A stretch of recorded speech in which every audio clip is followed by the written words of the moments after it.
All right. Thank you so much, Sean. I appreciate the opportunity to come and present here for your community and help you grow your channel. I remember doing that myself, and yeah, I'm always happy to pay it forward. So thanks again. For everyone who's tuning in, I know you'll probably see this recorded later on YouTube, but my name's Eddie Miro. I've been in the IT world for about 25 years. I've been in the cybersecurity world for about 10 years now. Currently work for a company called Hacker House Security Solutions. I do sales and marketing there. And pivoting away from a very long technical career, but done a lot of different jobs in this field, and been a community college instructor and a senior technical trainer, and mostly well known for my talks about social engineering. I also host a podcast on the Simply Cyber platform called Simply Social Engineering. So some of you may have heard of me, some of you may not have, but I'm going to provide a link to my link tree at the end. So if you want to follow me and check out anything I'm working on, that'd be great. Today, though, we're going to talk about how to get a job from a social engineer's perspective. And I was thinking earlier about this title, and I just want to make sure everyone knows up front that we're not going to talk about anything unethical or illegal or immoral. These are just the way as a social engineer would think about the process of getting a job and utilize the skills that we learned as far as like influence and social skills and communication and the things that we do as a social engineer and apply that to getting a job. So for me, I think about job hunting as a social engineering engagement. So you want to know your targets, you want to look at the companies, you want to research the hiring managers, you want to get to know as much as you can about them. Most good companies are going to test your knowledge and ask you why you want to work there, and they're going to pay attention to how much research that you've done. So just like in social engineering, when we're doing our reconnaissance, you have to think about things in the same way as far as job hunting goes. So research the company just like a penetration tester would, find out about their culture, what their leadership is like, any pain points that they may have. They're going to really, when you speak to these things that you've done research on, it's going to make you stand out during the interview like crazy. You also want to craft your narrative. And if you've been looking for a job for a while, you know that a lot of us will recommend that you tailor your resume specifically to each job that you apply for. I know that's a lot of work to ask for, but it's really helpful. We have these applicant tracking systems that are infamously bad. And even myself, before I started working at Hacker House, I spent a month looking for a job, and I sent 50 applications out there, and I only got one interview. And I have 25 years of experience, and I'm pretty well known. So clearly the applicant tracking systems are bad. So we have to kind of stack the deck in our favor. Part of that is crafting your narrative. So why the company should pick you over hundreds of other applicants. And it's unfortunate that it's gotten so competitive, but it is the way that it is. Use your open source intelligence skills. Make sure you can identify who the key decision makers are. Tailor your outreach. I always recommend, if you can, to bypass the applicant tracking system and reach out directly to the team or the hiring manager, have a conversation on LinkedIn. Some advice for that from me would be not to write something that's super long, just a super brief, like, hey, I see that you're hiring for XYZ role. I have some experience in that and X, Y, and Z, and would love to talk more. And usually though, if you be able to start a conversation and get a direct referral from an employee at the company, that bypasses a lot of those hurdles. And even if you're not able to talk to the hiring manager, let's say you find a job at CrowdStrike that you like, and you look in your network and you're connected to some people there, maybe you reach out to them and say, hey, I see you guys are hiring for this role. Would you mind sending me an employee referral? And most people will say yes. And it's a good thing for them to do because they get a bonus usually for referring new hires. So yeah, it doesn't hurt to ask. I would be surprised if somebody said no. And then just keep in mind that first impressions matter. So you have to be confident, have the ability to tell a story and frame things in a way that's going to make impact. And this is really huge for job hunting. Notwithstanding my most recent experience with job hunting, but usually if I can get an interview and I can have a conversation with somebody, the chances I'm going to get a job are really high after that. And part of that is just my skills of having confidence, being able to communicate effectively, tell a story, frame things in a way that people will understand and that'll make that kind of impact that you want. Okay, so this is going to be a longer section than the last one, but there's a lot of stuff I want to get through here about hacking the process.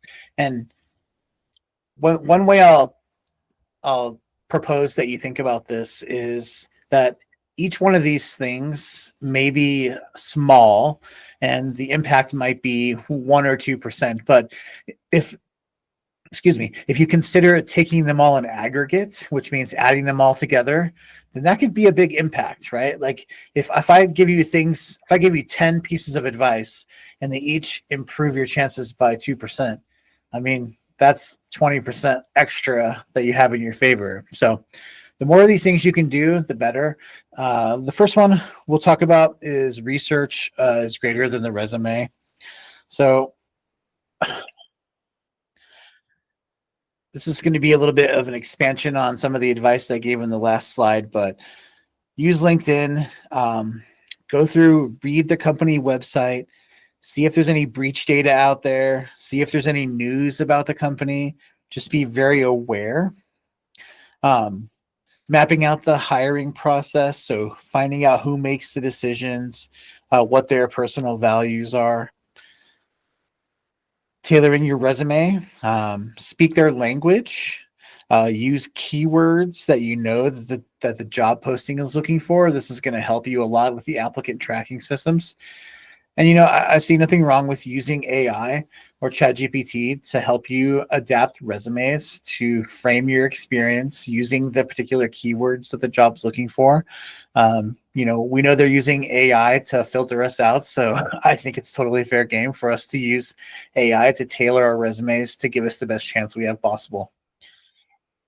And then if we can, like I said before, if you can bypass HR, reaching out for direct referrals from employees, that's going to be huge for you. To speak to the persona aspect in social engineering, we call this the pretext, which is the character that you play or the background of the situation that you're putting the target in. We can kind of think about it the same way here. Your resume, your LinkedIn page, these should all be curated. There are some really good videos on YouTube by Jason Blanchard from Black Hills Information Security, Job Hunting Like a Hacker.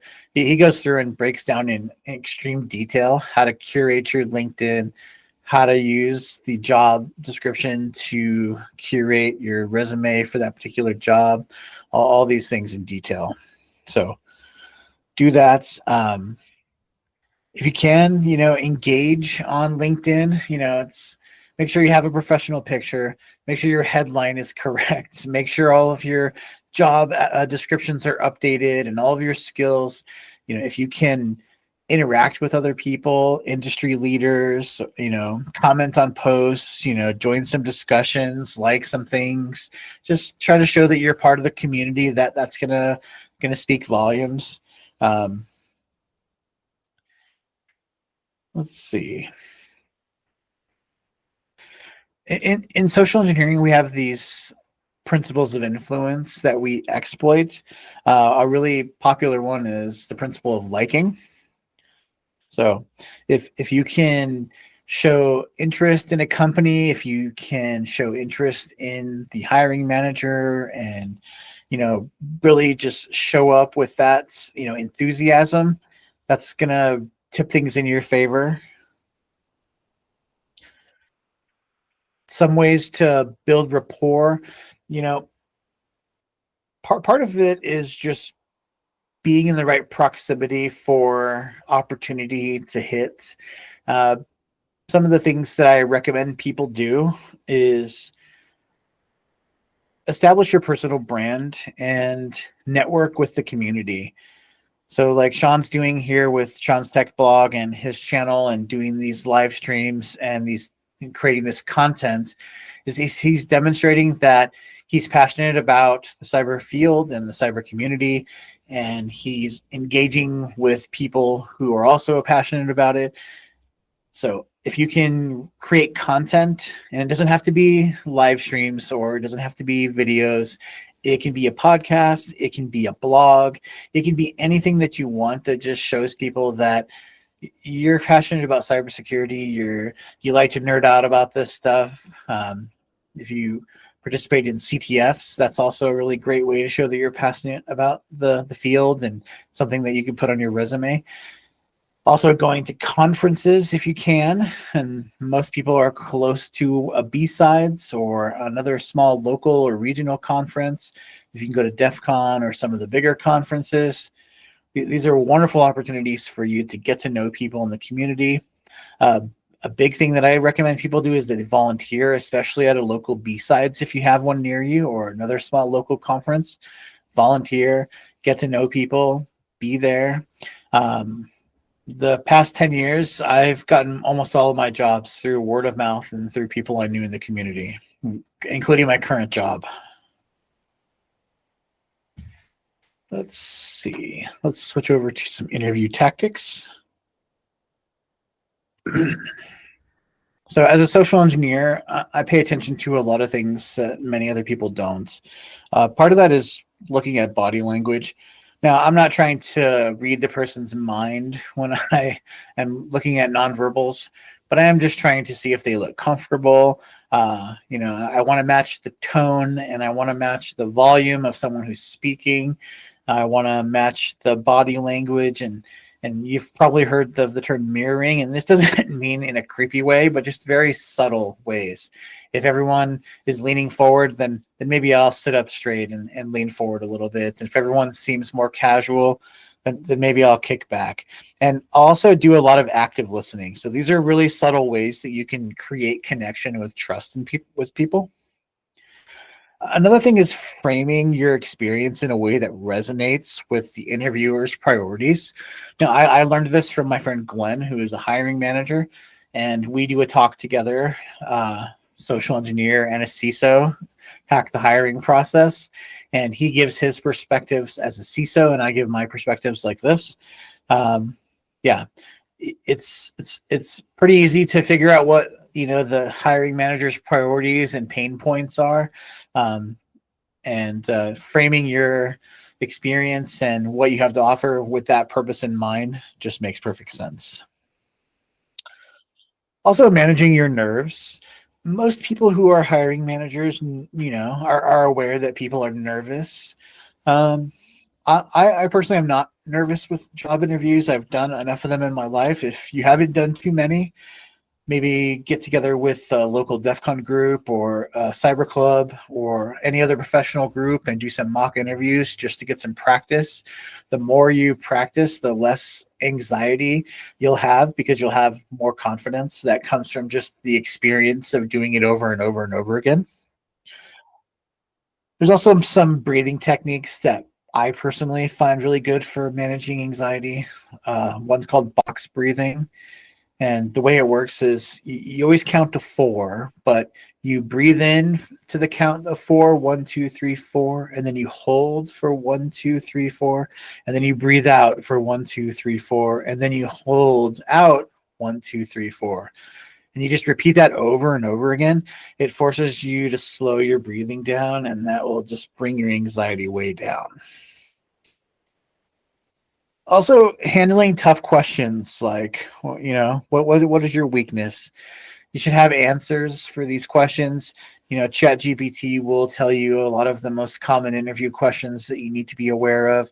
Hiring managers are also using ChatGPT to come up with these questions. So make sure you know what you're likely to be asked for a particular role and just have a good answer.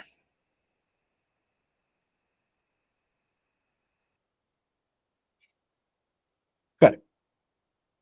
So just to kind of wrap things up and give you some key takeaways here, you know, we want to remember that job seeking is kind of an adversarial process. So we have to understand the game and we have to play it strategically.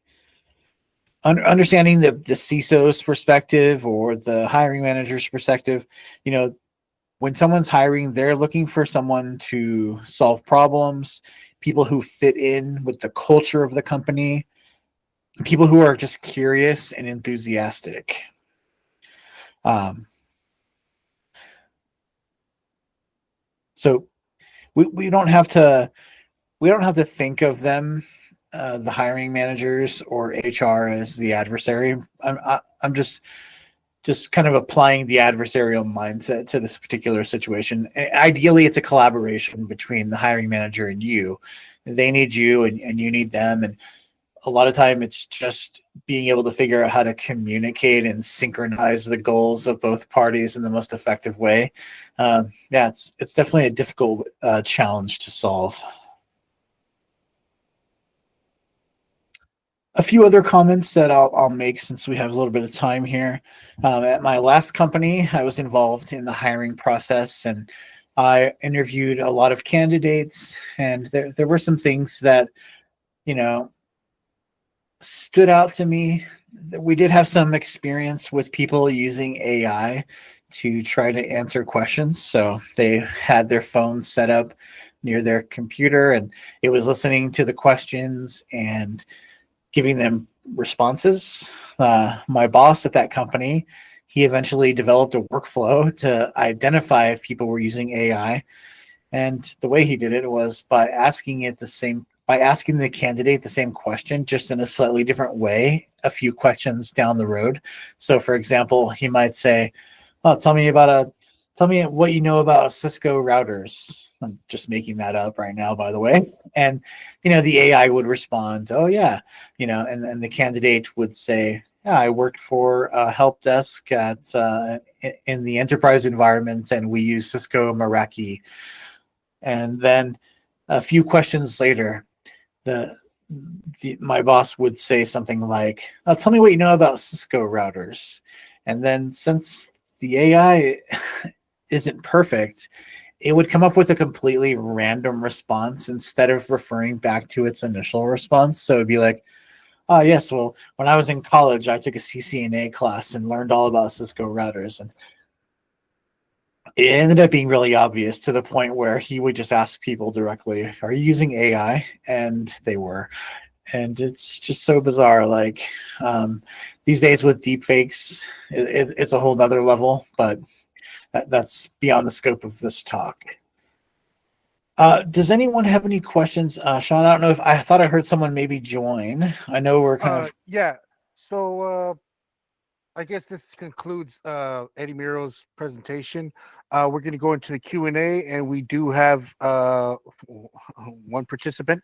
Thank you, Anthony. Do you have any questions you might have? I don't know how much you missed, but there's going to be a recording that I'll put up on YouTube tomorrow. Nope, just dropping in to catch what I could. Okay, sure. Thanks, Anthony. Well, thanks for coming. I'm still Absolutely. growing my community, and so this is what I'm starting here is something very small for job seekers, more personal. I know there's a lot of other stuff out there. Mine is I like to think more personal, and that guest speakers speak on their whatever topic they want to talk about. So, Eddie, I have a question here. Yes.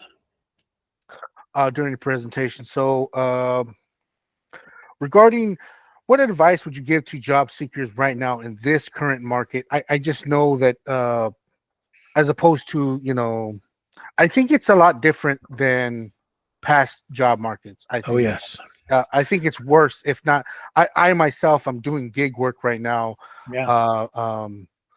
I kind of stopped applying to tech because it's just I'm taking a break. But do you have any you're advice? not wrong. You're not wrong. It's a really bad job market out there, and there are a lot of really senior people with a lot of experience who are also having a hard time finding something. So, yeah, there's not a whole lot we can do other than just kind of wait to see how things pan out. doing gig work is not a bad way to pay the bills, and like I've done the same thing with like Field Nation and different platforms like that. Just I think for a lot of folks who are breaking into cybersecurity for the first time, the hard part is not having any experience to put on their resume. Um, so there's a few things that I'll recommend that people do to kind of bridge that gap. And I'll caveat this by saying that this is what worked for me and for my friends. And I know not everyone's like me, so just take it with a grain of salt and find a way to make it work for you. That being said, I talked about creating content earlier. So if you can write a blog, and you don't have to do anything fancy, you could have a GitHub page and just write about the things that you're learning.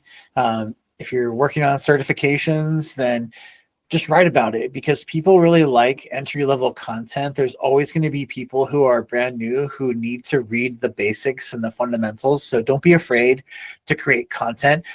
Even if you think it's too basic or not that interesting, it will be interesting to more people than high level stuff will be, because there's a greater market of people out there who are looking for basic content. So if you like to write, then do a blog. If you like making videos, then have a YouTube channel. And you don't even have to record yourself.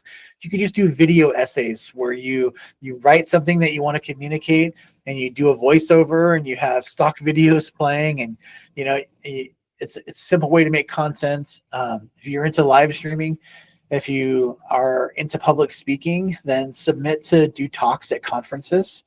If you're horrified by that idea, I understand it's a really popular fear.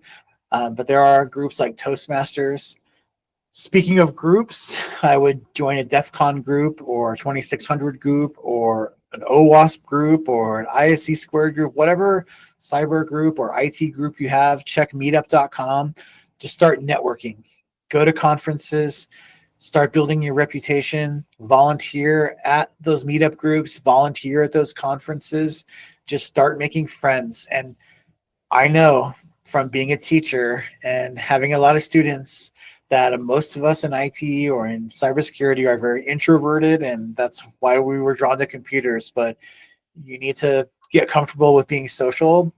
I've never had a job where I didn't have a team that I worked on and didn't have to communicate and write and go to meetings and present on things. So you might as well get used to it. And I promise you, even if you have anxiety about being social, the more you do it, the more comfortable you're going to get. And I'll give you a personal example, because I used to be very introverted. The first talk I ever gave was in like 2015.